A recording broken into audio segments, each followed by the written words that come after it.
So let me move on. There are different types of asynchronous operations we have. In the Salesforce, we have future method, batch apex, schedule apex, and we have queuable job. They are used to improve the performance of the functionality or operation. In this, we will start our asynchronous operation with the future method.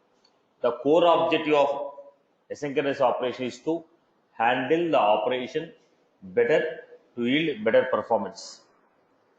So let us start with the one by one functionality and see how they can be used.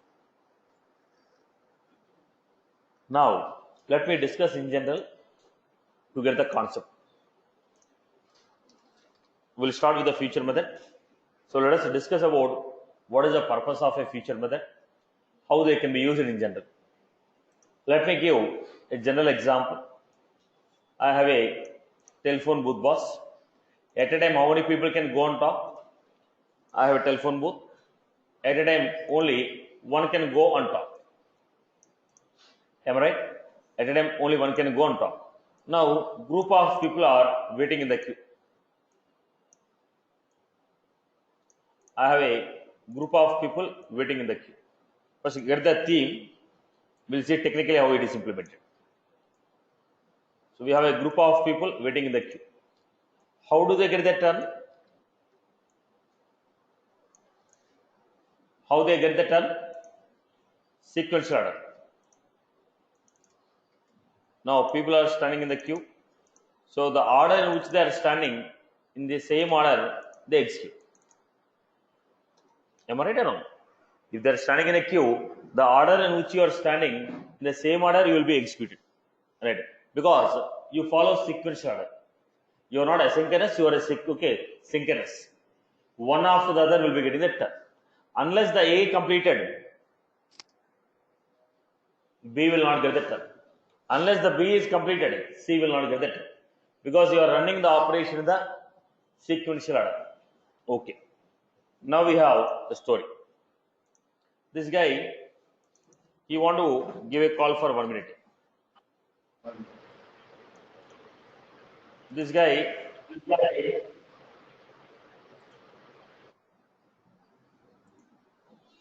he want to give a call for 1 minute. This guy, he want to speak to his girlfriend.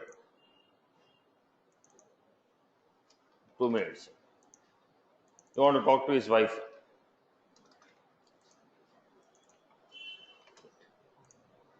Now there is a sequential operation. But it is a sequential operation. Unless the A complete the call, B will not get his turn. Unless the B complete the call, C will not get his turn. Because it is a sequential operation, one by one they will be completing, the next person get the turn.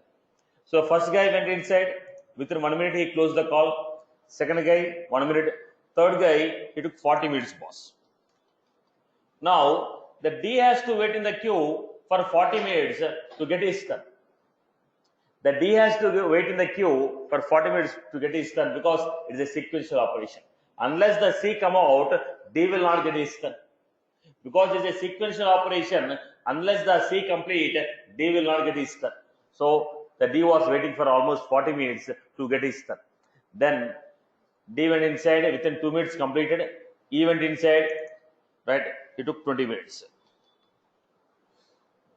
Then F have to wait in the queue for almost 1 hour to get his turn. Now, the operation is delayed not because of everyone. Operation is delayed only because of C and D. Operation is not delayed because of, only C and D. It's not because of entire statements. Then I asked, boss, whom are you making a call? This fellow told, I'm giving a call to Divya. Then I asked, anybody in this trying to make a call to Divya? He told, yes, I'm trying to make, I'm the father of Divya. Now what happened? I cannot run this operation independently because there is a dependency. There are two people who are trying to use the same step. So there is a dependency. When there is a dependency, I cannot run it. Asked, is there anybody in the queue who is trying to make a call to Divya? No. Okay, fine. If there is no dependency, then what I'm doing? Boss, I told you, don't stand in the queue, take this mobile phone, go out and talk. You also take this mobile phone, go out and talk. Because they are always disturbing the operation. Every time they are coming and standing in the queue, they are taking longer time, others are getting disturbed. Okay, so they purchase two mobile phones, they give to these two people. Boss, because you want to talk for a longer time, don't use the booth, you take this phone and talk separately. Now, how much time it is taking? Only 6 minutes. Are we worried about those people? No. You take your own time. When you are completed, inform us. We are not interested when you are going to be complete because you are running independently. Your statements have no dependency on me. Your statements have no dependency on me. You are nowhere connected to me. You are running a operation on some statement which are not associated with any one of our statements. So you take your own time and complete it, right? So what is the moral of the story? If any statement is taking longer time, if they don't have any dependency on the rest of the statement, we can run them separately to avoid the delay in the operation. So how would you run it? We can run it by using future method. We can run it by using what? Future method. Let me give. Future is a asynchronous operation which is used to run long running operations independently from the rest of the transaction. When you have any long running operations, okay, run them, long running statements, run them independently from the rest of the transaction. Name some of the long running operations like web service calls, bulk DML operation, trying to update 2000 records, trying to delete 10,000 record, trying to update 10,000 record, trying to delete 10,000 record. Now what is this? Working on a larger set of data. When you are working on a larger set of data,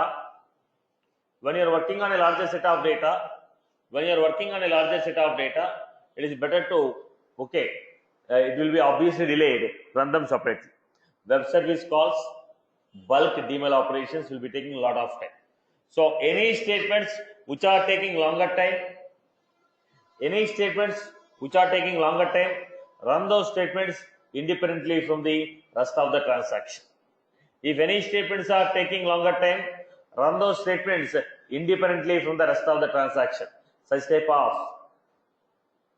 statements are called long running operations. As I told you, web service calls and bulk DML operations. Okay.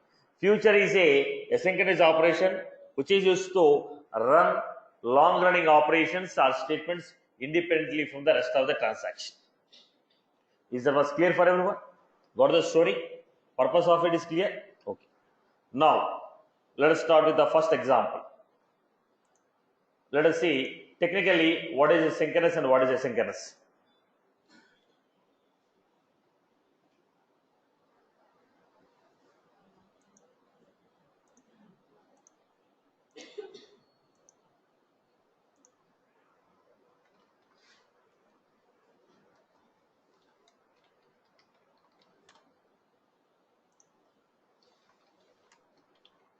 Look at the example.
Let me run this operation. Let the file be saved.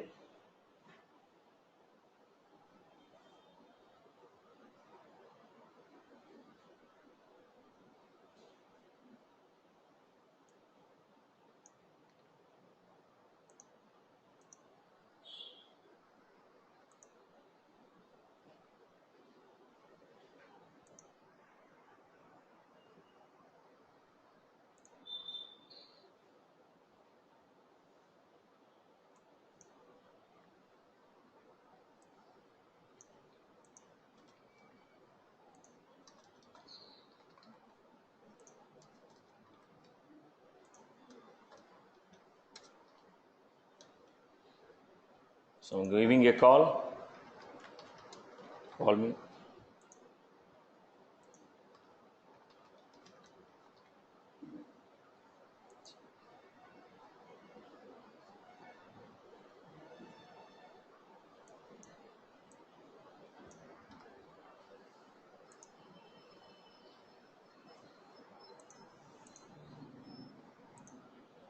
Right.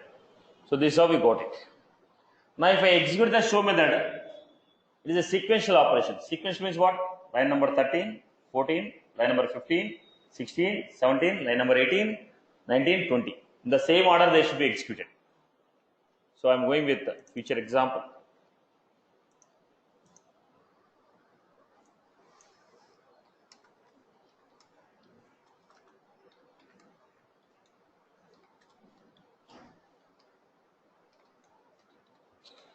E dot show.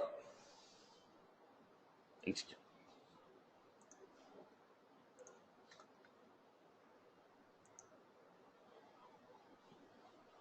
Now look at the output.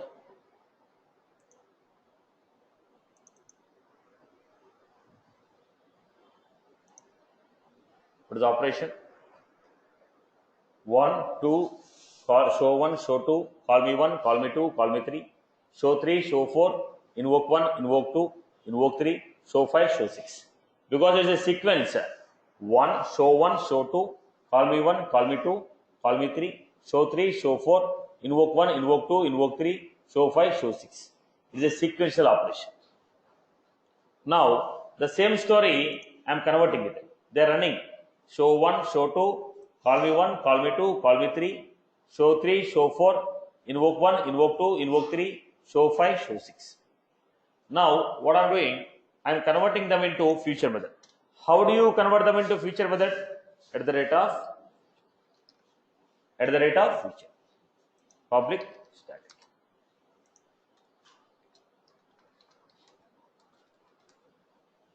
So future method will have at the rate of future. Method will be static.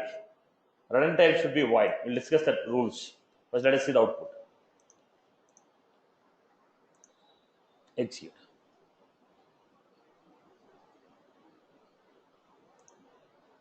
What is the output? Invoke 1, invoke 2, invoke 3.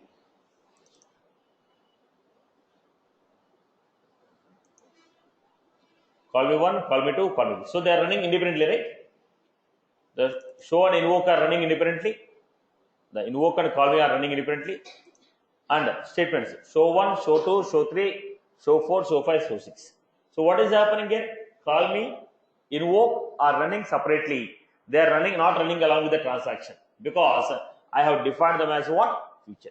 When you define them as a feature, they don't run along with the rest of the statements. There is a reason. It is running separately. It is running separately. That's why output is 1, 2, 3, 4, 5, 6.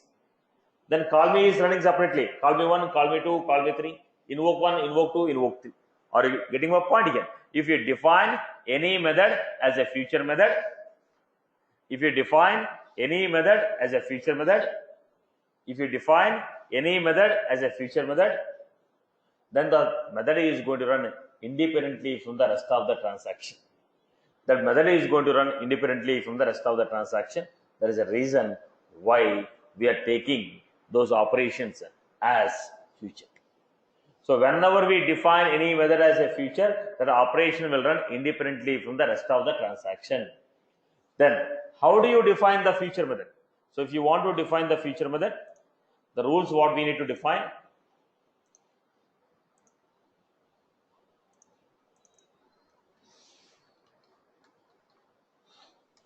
we should have at the rate of feature.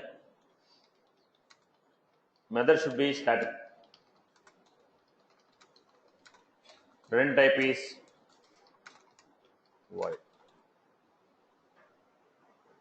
It will not support S object as parameter.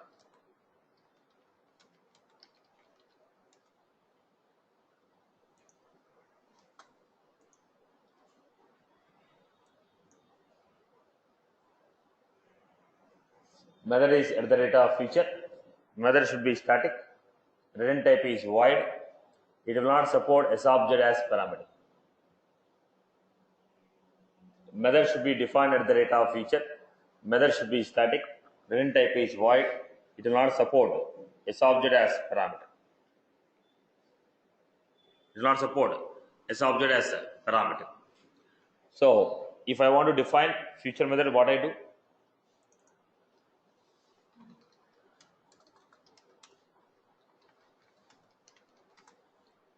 Public static void method name. You can pass any parameters except S object. This is your logic. At the rate of future, public static void method name. Parameters can be anything except S object. Right. So how do you execute the future method? Look at the point. Internally, we have an object called async apex.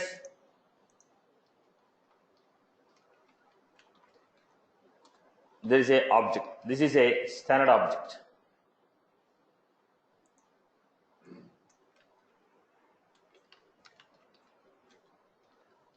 This object is a standard object. What is the name? Async apex job. Internally, we have a standard object. Async apex job. Async apex job. It is a standard S object we have. Now, what will be there in this job? Job ID.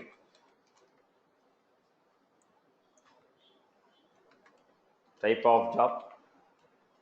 Class.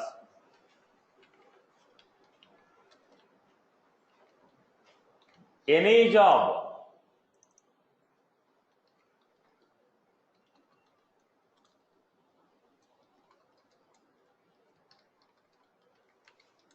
Any asynchronous job that you call, any asynchronous job that is called, first it will go and register with this object. If you call any asynchronous job, first it will go and register with async apex job object.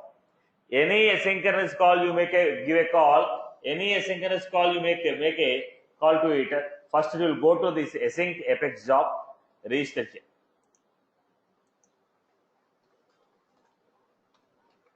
Job is registered. It is going to get 18 character ID for the job because it's a table. When a record is created, okay, label name is job ID, internally it's ID field, right? So job is registered, ID will be given to it. Type of asynchronous operation, future. Class, status, some pending or open or closed.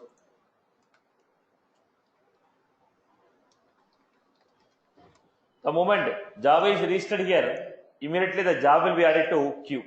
So job will be registered there, and the job which is registered, that will be added to the queue. So asynchronous operations are not going to be executed directly, they are going to be added to the queue. In the queue, job is added 7070.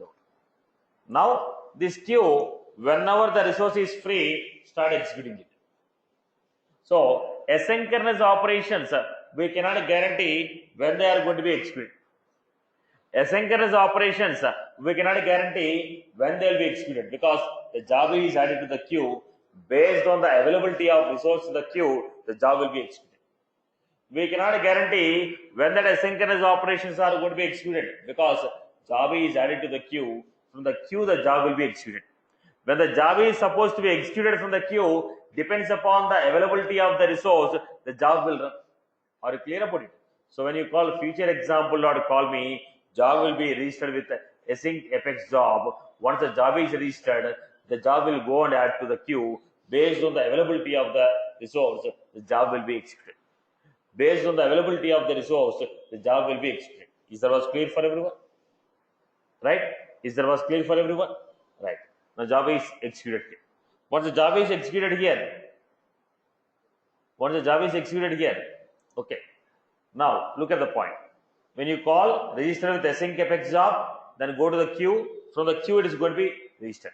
Now, what is the return type of the method? Return type of the method is void. When the return type is void, whatever the job that is registered, if you give me this ID, I can find out my status easily. Am I right? If you give me ID of my job, I can find out the status very easily. But what is the return type of the method? Void. That means you will go, register, go to the queue. You are not giving the ID. If you give me ID, easy for me to track the status. But you are not giving the ID. So it is difficult for me to find out the status. Are you getting my point here? So feature method return type is void. It is not going to return the ID of the job which is registered. If you give me ID of the job, I can write a SQL query where job ID equal to 707001. I will get the status of the job. Because you are not giving the ID of the job, I have to write my own logic to find out the status. Boss, this asynchronous operation is registered. When the asynchronous operation is registered, one ID will be created for the job. If you know that ID, it is easy for me to track the status. If you know that ID, it is easy for me to track the status. But the problem here is, feature method has a return type of void. As the feature method has a return type of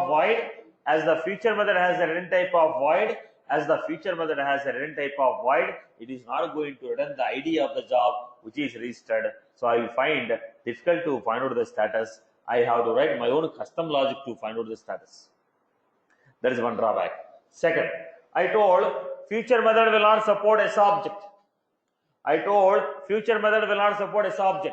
it will not support SObject? Let me give you an example. In the table, I have the data. This is the table. In the table, I have a data. Name.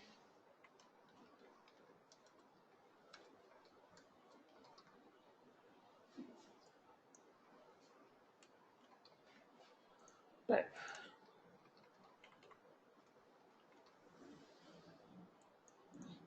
My logic is, in the feature method, my logic is,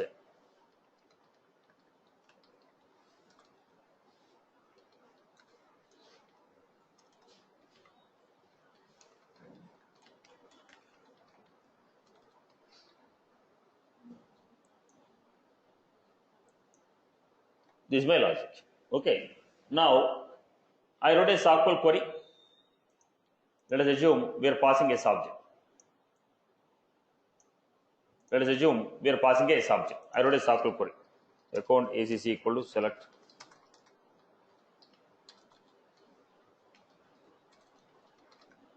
rating.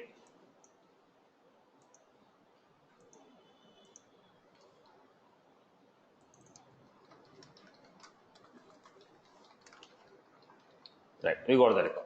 I was passing that ACC. When you pass that ACC, what is the data? Wipro 1. Let us assume that we are passing. Right. Then it went to the job, added in the queue. Right. Added to the async apex job. Then it is added to the queue. In the queue, it is waiting for its turn. It can be 1 minute. It can be 30 seconds. It can be 2 days. Okay. It can be 48 hours. It can be 10 hours. Because you are waiting in the queue, you have to wait until your resource is free.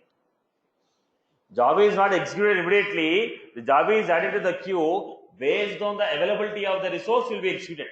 Suppose job is added here 70701. Now when the job is added in the queue, I am waiting with what data? Because already I wrote a query, I took the data.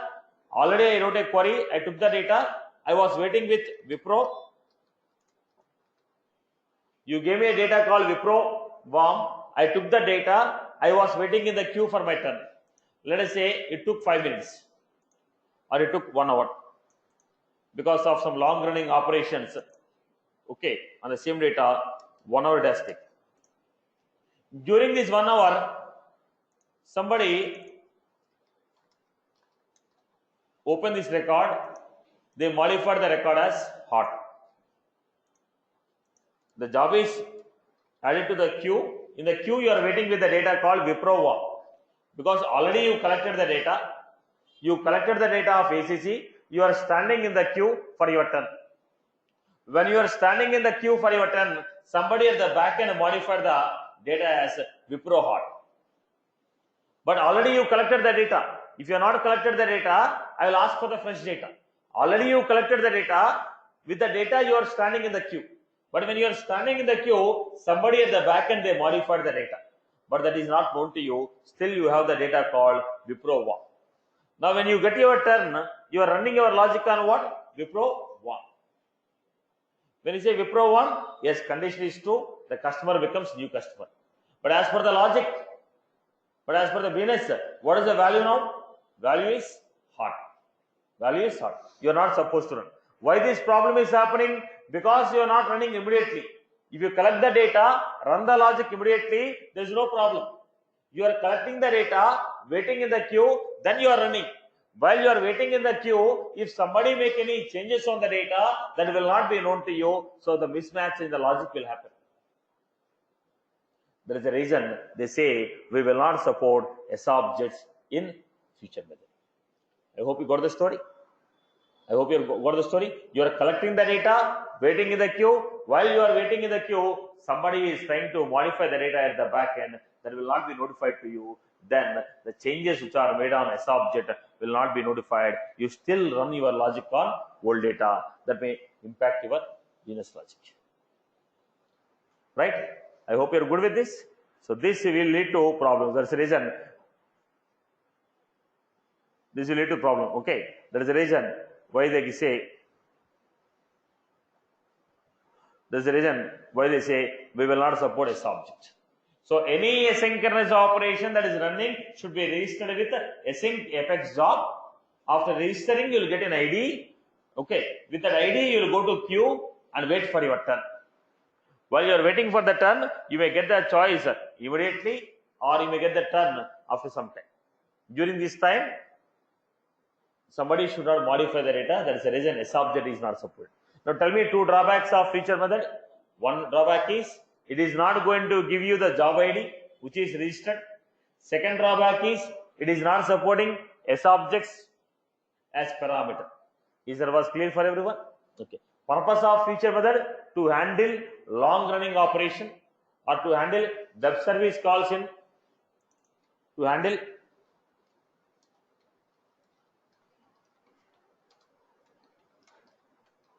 web service calls in triggers.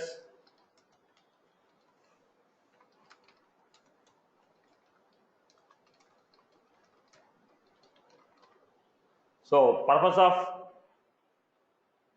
of feature method to call web services in trigger, to call the web services in the schedule apex, or to handle long running operation, Is that was clear for everyone? Right?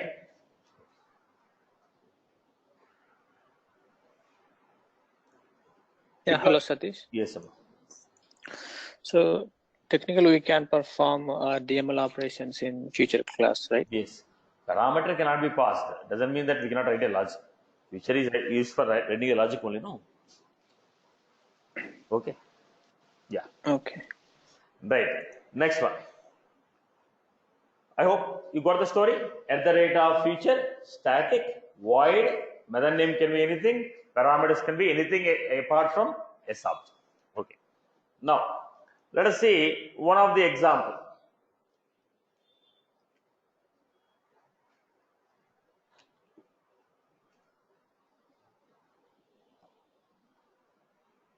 There is a concept called mixed DML exception. It is also resolved with the help of feature. What is that mixed DML exception? How it is going to be handled?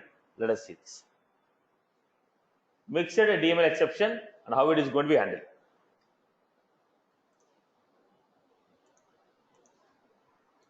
There are two types of SObjects.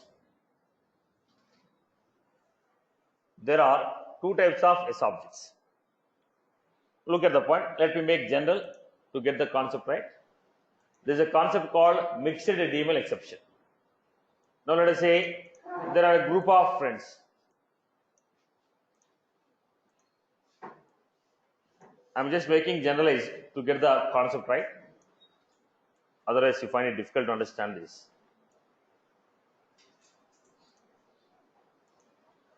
Now, there are a group of people. Let us say our common naming Sham, Ram, Divya, and Kavya. This is the group of users. Now, these 4 people are friends. They scheduled, boss, on next Sunday, they planned at 1 p.m. some lunch. They planned. Next Sunday at 1 p.m. they have planned for a lunch.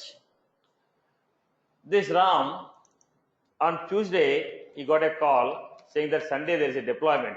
You are supposed to be at the office. So on Tuesday, he informed the team, boss, this Sunday I was busy. Let us postpone the program to next Sunday. So what is the response from the team members?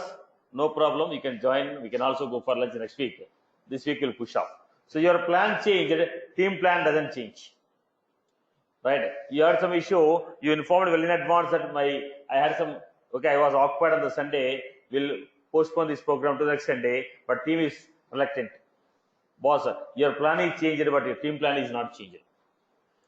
Divya, on Sunday at 12:50, she made a call. I have some work. Let us postpone the program to next Sunday. What will be the team program? No problem. Let us postpone. So here, if Sham program is modified, team program is not affected. But if the Divya program modified, team plan is modified. Right. Now all the 4 people are what? Friends only. But when Sham program modified, team program is not modified. When Divya program modified, team program is modified. Now who is showing the impact on others? Divya. That's why she is called setup object. Now who are these Ram and Sham? Ram and Sham are called non-setup objects. Now what is the meaning of this? Let us see.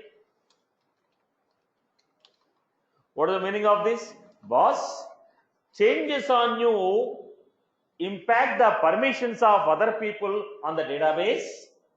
If I make any changes on you, it will impact the permissions of other people on the database.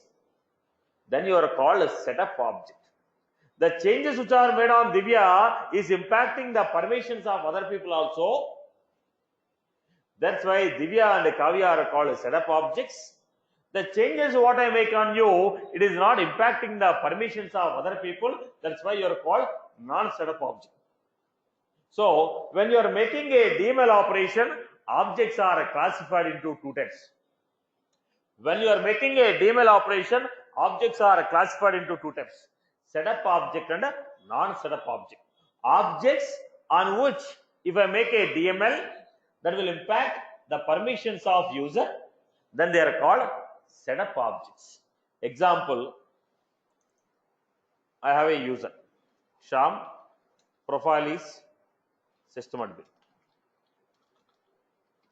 I change the profile from system admin to clerk. So what happened? Now, because I am a system admin, I was able to see everyone's data. I was able to perform read, write, delete, or transfer on everyone's data, but my profile is changed to clerk. Now the objects what I can see is changing. The records what I can see is changing. Why? Because I modified the profile from system admin to clerk. Now there is a hierarchy here.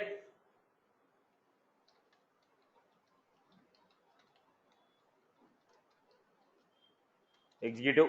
Right now Sham has a role of HR executive. I modify the role from HR executive to VP operation. Then which data Sham can see? Sham can see all the records which are owned by HR manager or HR executive. Because you are standing on the top of these 2 people, the records what you can see is changing.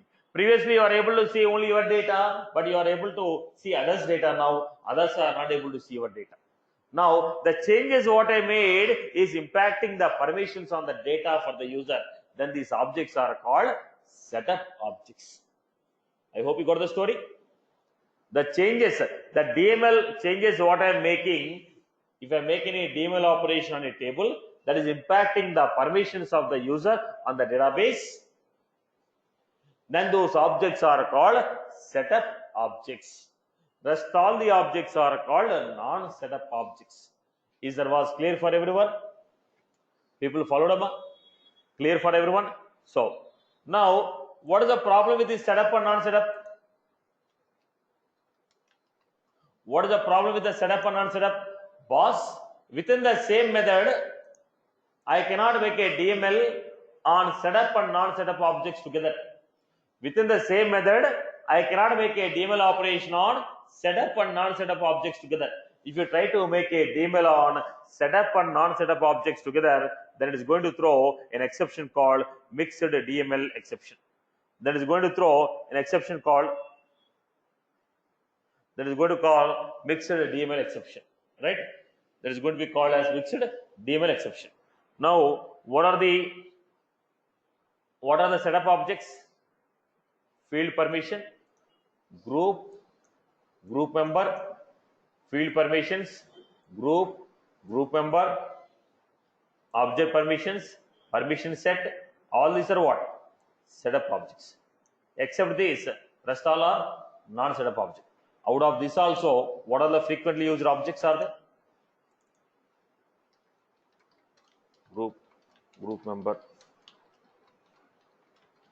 permission set,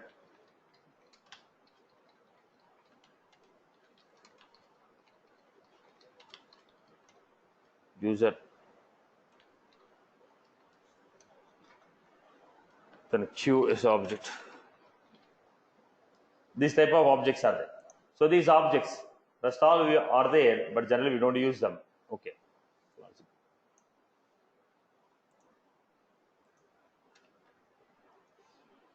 These are all setup objects, and territory objects are there. Rest all the objects are what? Non-setup object. Now what is the issue? If you are trying to perform a DML on setup and non-setup objects together, it is going to throw an error message for us. If you are going to perform DML operation on setup and non-setup objects together, then it is going to throw an error message. So let us look at the example.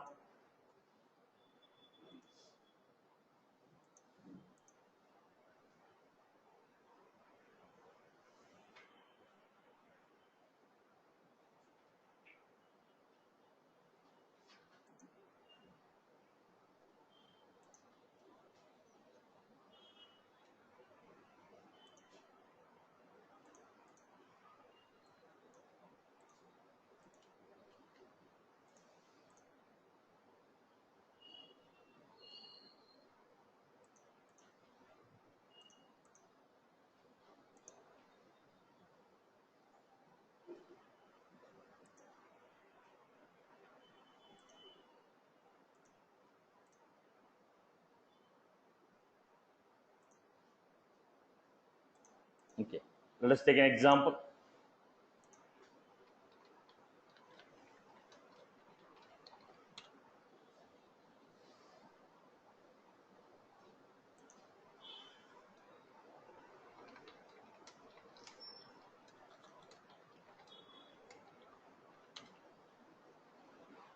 Write a query to find out who is test profile.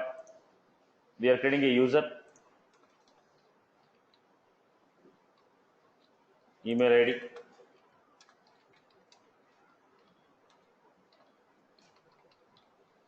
then we have last name, then we have username,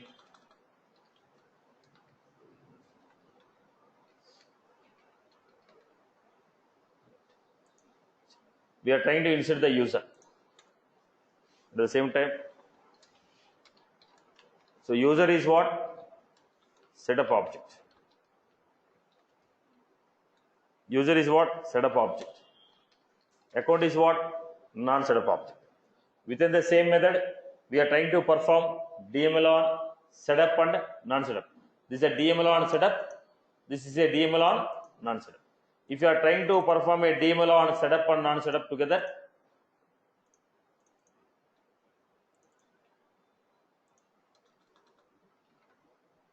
then it throws an exception called mixed DML operation. We are getting an error called mixed DML operation. Why we are getting this error? Because we are trying to perform DML on setup and non-setup objects together within a transaction. What is the solution we have to avoid this? We want to run them separately, but they should run separately. What I will do?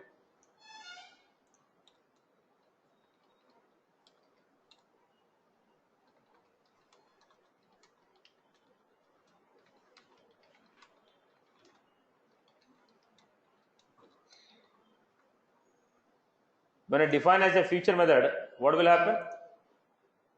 This will be called, but that will be called separately. That will execute, but that will be executed separately. Go back and run it. Right? There is no error. Why? Because they are running separately. Future is running separately, so account creation will run separately, user creation will run separately. The problem is coming because both of you are trying to run at a time. The problem is coming because both of you are trying to run at a time. So what I can do? I can run them separately and avoid the exception called mixed DML exception. And I can avoid an exception called mixed DML exception. Are you getting my point here? So what was the story here? Boss, if you are trying to make a DML operation on setup objects and non-setup objects together, there is an issue of mixed DML exception. We can avoid it by using future method. How can you know the status of the operation? Setup,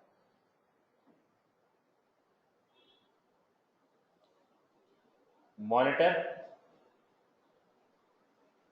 jobs, apex jobs. We can see here job type future completed. What is the ID of the job? 707 ID is there. What was this? To track the status. If you want to know whether job is success or a failure, I can go to this and track it. What is the monitor navigation? Setup, jobs, apex jobs, find out the status. This is administrative wise. Development wise, if you want to find out the status, development wise, if you want to find the status, boss, if you want to find the status programmatically, I told every operation, every asynchronous operation that is running in the Salesforce will be registered with async apex job object. Then if you write a SQL query on it, you'll be able to get the status of the job. So in how many ways I can find out the status? Write a SQL query on async apex job object, or else you can go to the setup, monitor, jobs, apex jobs, find out the status. I hope everyone is good with this. Everyone is good with this?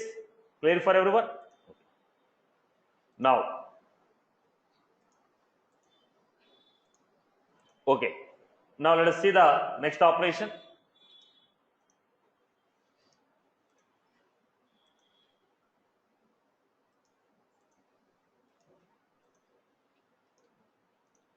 Let us go to the next operation. Okay, let me give one overall conclusion before I wind up this topic. First one, what is this feature method? What is the purpose of the feature method? What is the purpose of this feature method? What is the purpose of feature method? If there are any long running operations, then we want to run them independently. If there are any long running operations that may be affecting the performance of the transaction. To avoid the impact on the performance of the transaction, we want the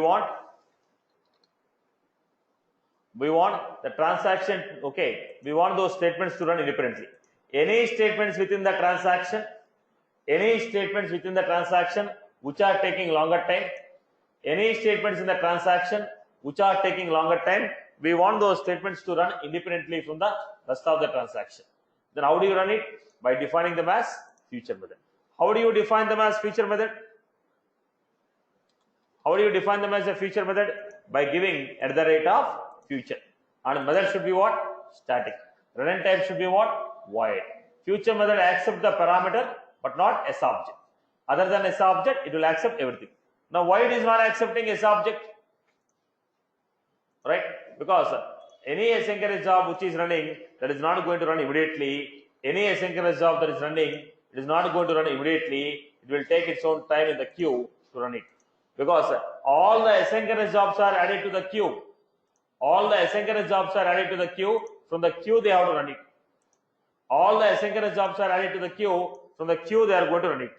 All the asynchronous jobs are added to the queue. From the queue they are going to run it based on the resource what they want. Okay. Now, how many future jobs can be defined within a single method? Within a single method, how many future methods I can call? 50 future methods I can call. Within a method called show, within a show method, how many future calls I can call? Now, within a transaction, how many sock calls I can write? 100 sock calls. How many DMLs I can write? 150. How many future methods I can call? Call, not define. How many future methods I can call within a transaction? Within a single method, how many future methods I can call? 50. Okay. Now, right. What are the drawbacks? What are the drawbacks of feature method? Tell me. What are the drawbacks of feature method? What are the drawbacks of feature method? Drawbacks of feature method is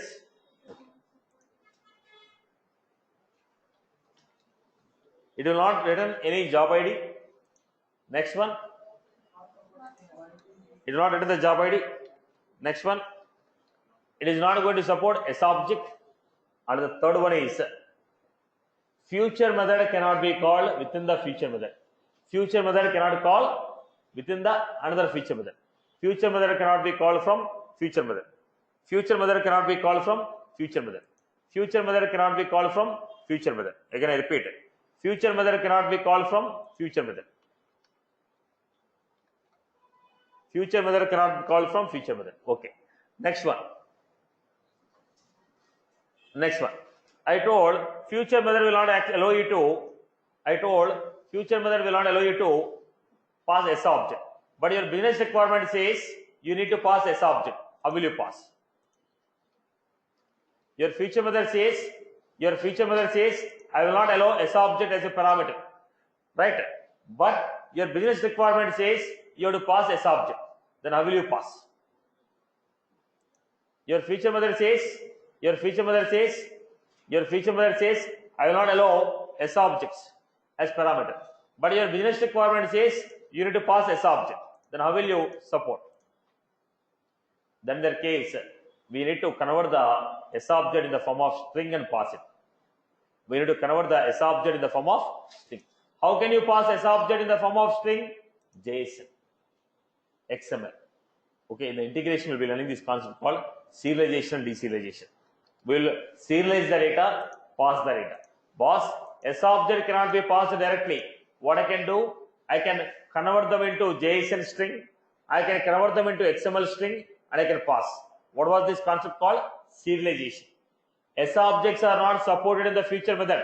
But if you need to pass the SObject, how will you pass? I will pass the SObject by using what? JSON string or XML string. Convert the data in the form of JSON string or XML. Now, if you know ID of the record, instead of passing the record, pass the ID. If you know ID of the record, instead of passing the record, pass the ID. If you pass the ID, what happens? ID is a primitive. If you pass the ID, ID is a primitive. ID is a primitive. Because ID is a primitive, what I can do? Because ID is a primitive, instead of passing the job ID, instead of passing the record, I can pass the ID of the record. Let me revise the point here. Generally, I want to pass account. Now what I'm saying, instead of passing the account, pass the ID of the account. If you pass the ID of the account, I can write a SQL query.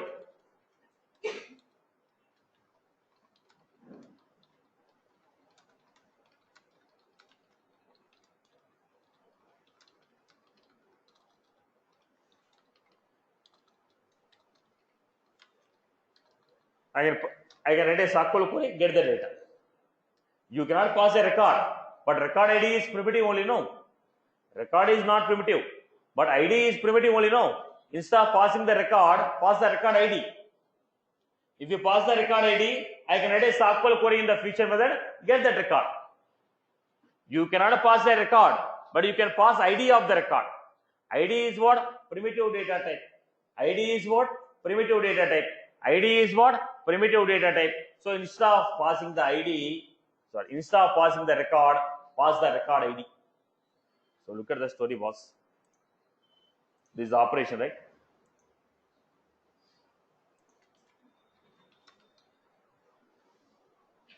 Save it. What error? What is the error? Future method does not support parameter type, but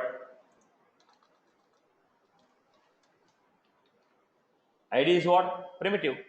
What I'm doing? Whichever the record I want to pass,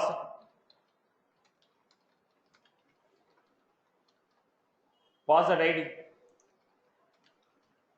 When you pass that ID, based on the ID, whatever the record you want to pass, based on that ID, based on that ID,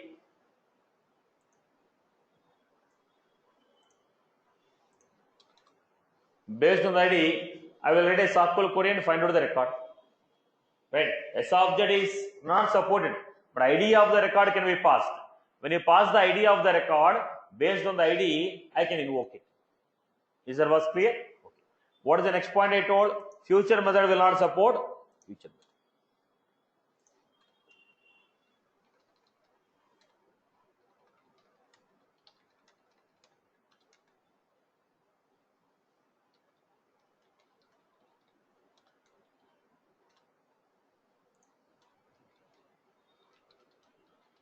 Trying to call future method within a future method. Now,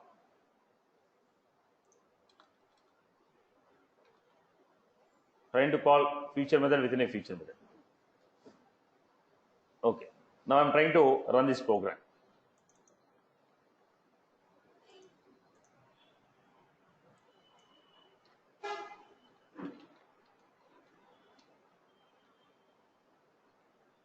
Execute. They're expecting ID. Okay, I'll do it vice versa.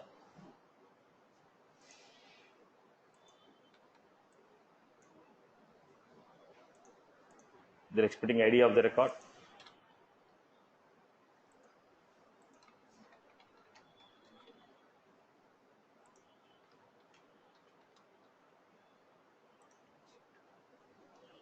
I call it. Go back to the jobs and see. Setup.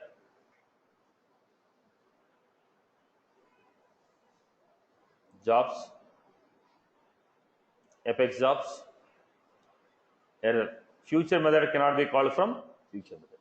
So I cannot call a future method from future. I cannot pass S object. What is the solution that we have? One is converting the S object to string and passing. Second one is passing the ID of the record. Drawbacks of future method: it is not going to give you ID of the job. Second, it is not going to support S object. Third, future cannot be called from future. These are the three drawbacks what we have. How many future methods we can run within a transaction? How many feature methods we can run within a transaction? 50 feature methods. How do you find the status of a transaction? Then you can go to setup, monitor, jobs, apex jobs. Or else I can write a SQL query on async apex job object. Will the feature methods are going to run immediately? We cannot guarantee. They are added to the queue based on the availability of resources in the queue. They will run. I hope everyone is good with this. Clear? Right. Yeah. Hello, Satish. Tell me. So if I write a method to update the record, let's pretend that it's a future method. And if I update the records through UI, will it gonna override or it will cause any exception if the future method runs later? See, at a time only one transaction will run. Now we are calling a future method. It is running programmatically. If I go to UI and modify, they are not going to intersect. They're okay. The database automatically handle read-write conflict or write-read conflict. Okay. Now when I modify, if already future method is in the queue, after modification, if they are running, they'll get new data. They'll get new data. That's the reason we're not allowing you to pass the subject, right? Now, when I'm running a feature method, within the feature method, when I'm running a SQL query, at the time of running a SQL query, whatever the data is there, the data will come to me. I am not passing a list of record to a feature. There is a reason feature says I will not accept list of record. What it is saying, boss, I will not accept any list of records. But when I'm running, when feature method is running, internally if there are any SQL queries, while I am running, whatever the data was there freshly, the data will be picked up. At the time of running the feature method, whatever the data was there in the database, when I read the SQL query, the same data will come to me. Are you getting my point? Now feature method is in the queue, boss. Okay, it has nothing to do with my UI operation. I can go to the record, I can modify it. But when you are running the feature method, when the feature method get the turn, while it is running the feature method, within that whatever the SQL queries are there, when you read the SQL query, fresh data will come to it. You follow my point? See, unwanted confusion actually. Okay, let us see. It is in the queue.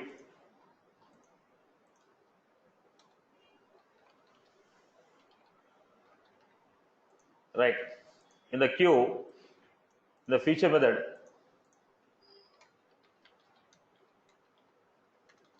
forget about feature. Forget about feature, it's a method, let's say.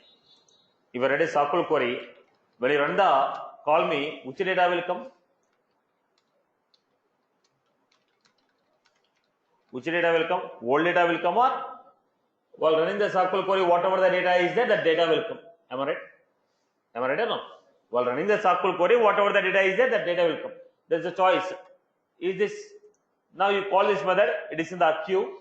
It is in the queue means it is waiting for its turn. It is not executing. It is in the queue means it is not executing. It is waiting for its turn. After half an hour, you got the turn. You got your turn means you are running it. While you are running a SQL query. While you are running a SQL query, which data will come? Whatever the data is there in database, the same data will come. Am I right? Got it? Yeah, Satish. Yeah. Satish, one more question. So what if we delete the record? It go through the exception, or? Again, the same question you're wishing the same this time. Well, Right. Now when you're running I'm confusing it. Right. When you're running a SQL query, if the record was deleted, how many records the SQL query will give you? 0 records only, no? Now, yes, you deleted a record or inserted a record. When I'm writing the query, when I'm writing a query, when you're inserting a data or deleting a data while running a query, whatever the set of records are there, that records will be coming. You insert the data in database, read the data in database, update the data in database, it's your headache. But when I'm running, whatever the query I wrote, currently what data is there, the data will come to me. Right? Now it's not only for future, any regular method also same. Right? Okay, Nama. Right. Okay. I hope everybody is good. Still, we are left with one more point here. At the rate of feature, call out equal to true. What was this at the rate of feature, call out equal to true? In case, okay, in case, if I define call out equal to true, then we can call web service in this. In case if I give call out equal to true, it will call web service. In case if I give call out equal to true, we can call web service from the feature method. Future method will accept web services only when you define at the rate of future call out equal to true. Future method will accept web services only when you define at the rate of future call out equal to true. This is what I was supposed to give if I want to call a web services. Right, Amma? Future method will accept the web service when you define call out equal to true. Right. Again, somebody has messaged the same question. Listen to the point, boss. Let us see.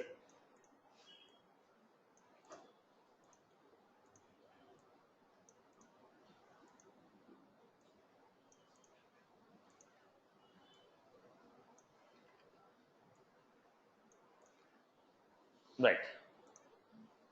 Same record, both of them open.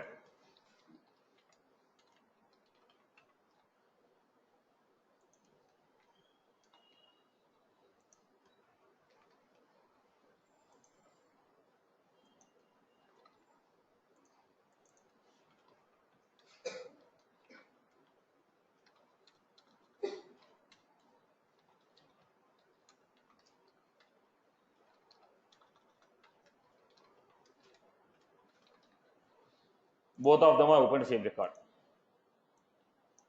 Same record, both of them are trying to modify. Will it happen at same time or one after the other?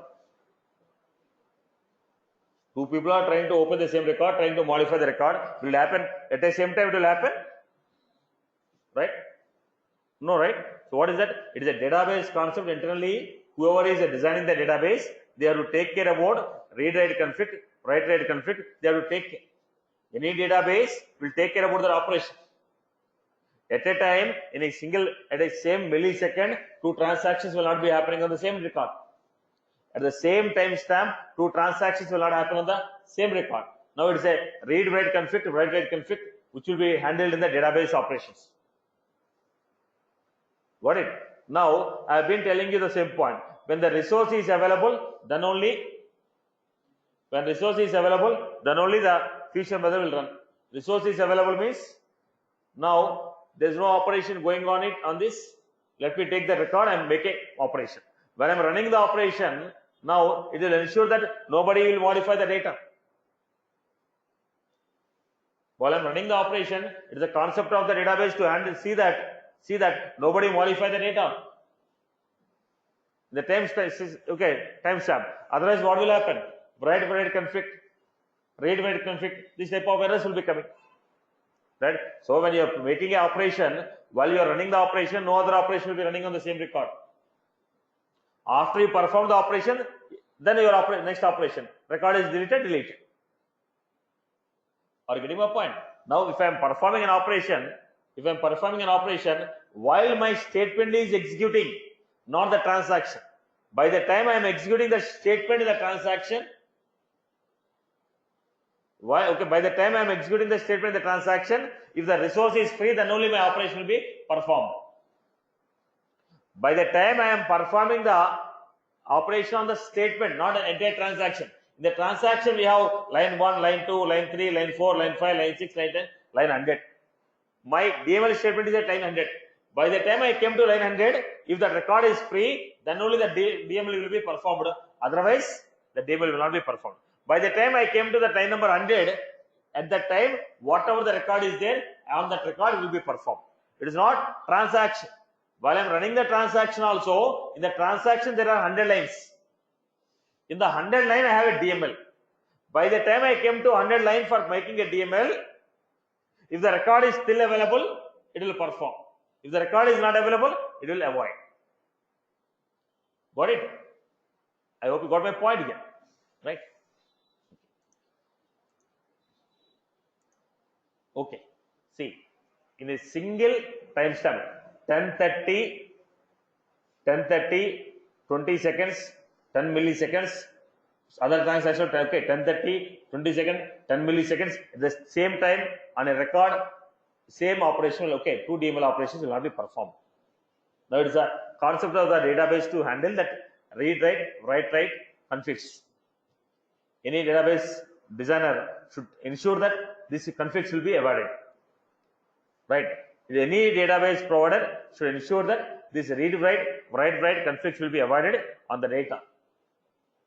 Is the issue of the database designer. I hope you got my point. As for me, I am a developer.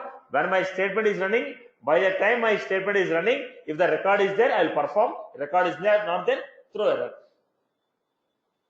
By the time I am running my statement, whatever the record is there, on that record I will work.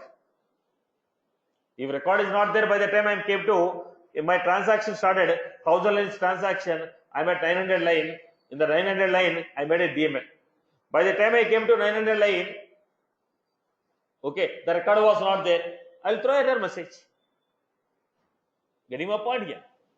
Right? While I am running, doesn't mean that no other transaction will run. But on a record, at the same timestamp, two operations will not run. Are you getting? Two transactions will be running. Both the transactions will not be dealing with the same data. If they are dealing with the same data also, okay, one after the other will be coming up.